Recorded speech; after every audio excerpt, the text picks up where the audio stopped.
భక్తివర్ణ ప్రేక్షకులకు శుభోదయం 6/2/2025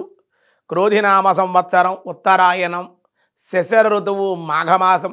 శుక్లపక్ష నవమి గురువారం నవమి రాత్రి 1:03 వరకు కృత్తికా నక్షత్రం రాత్రి 9:51 వరకు వర్జం ఉదయం 10:35 నుండి 12:05 వరకు దుర్ముహూర్తం ఉదయం 10:20 నుండి 11:06 వరకు మళ్ళీ మధ్యాహ్నం 2:52 నుండి 3:37 వరకు సూర్యోదయం 6:35 సూర్యాస్తమయం 5:53 అమృతగడ రాత్రి 7:36 9:06 వరకు రాహుకాలం మధ్యాహ్నం 1:30 నుండి 3 గంటల వరకు రాహుకాలం బ్రహ్మయోగం రాత్రి 9:11 బాలువ మధ్యాహ్నం 2:08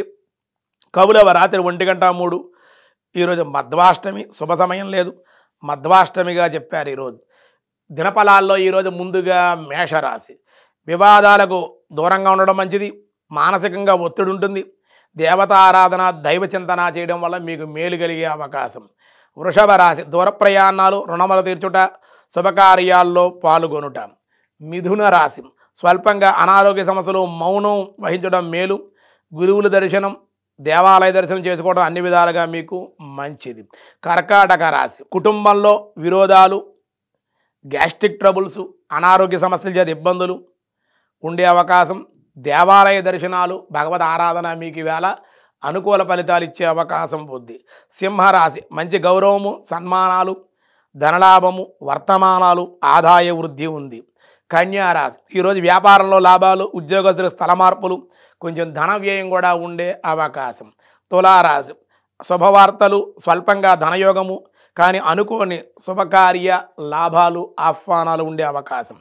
వృశ్చిక రాశి సంపదల వృద్ధి విద్యల్లో జయము ప్రయాణ లాభాలు ధనస్సు రాశి ధైర్యంతో దైవబలంతో పనులన్నీ కూడా పూర్తి గౌరవము శుభవార్తలు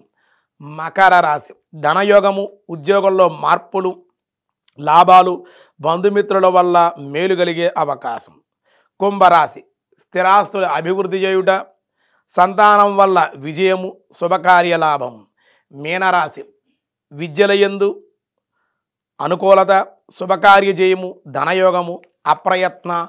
సౌఖ్యము కూడా పొందే అవకాశం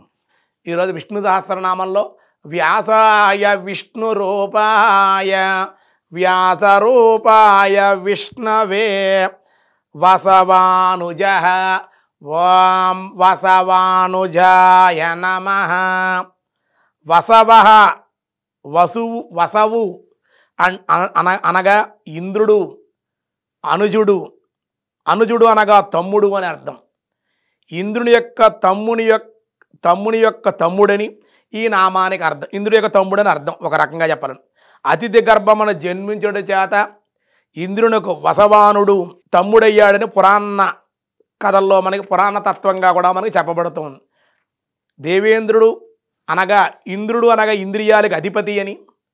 మనస్సు అగునని లోగడ మన అనేక నామాల్లో కూడా వివరంగా చెప్పుకున్నాం అయితే ఇంద్రుడు సోదరుడు అనగా మనస్సునందు నిరంతరము కూడా జరుగు ఆధ్యాత్మిక నిష్ఠ అవస్థత్రయాములు దాటుట అంతరార్థమని విజ్ఞులు గ్రహించగలిగారు అని చెప్పడం జరుగుతుంది అందుకే ఇంద్రుడుగా ఈ నామానికి ఇంద్రుడికి సోదరుడని వసవహ అంటే వసించి ఉన్నటువంటి వాడని అనుజ అంటే తమ్ముడు సోదరుడు అనేది కూడా అర్థం ఉంది అందుకే వసవానుజ ఇంద్రుడి కన్నా అధిపతి పైన ఉండేటువంటి వాడని అని కూడా మనకు అర్థం ఇందులో వస్తుంది ఏమంటే మిగతా విషయాలు రేపు చూద్దాం ఈరోజు స్వస్తి.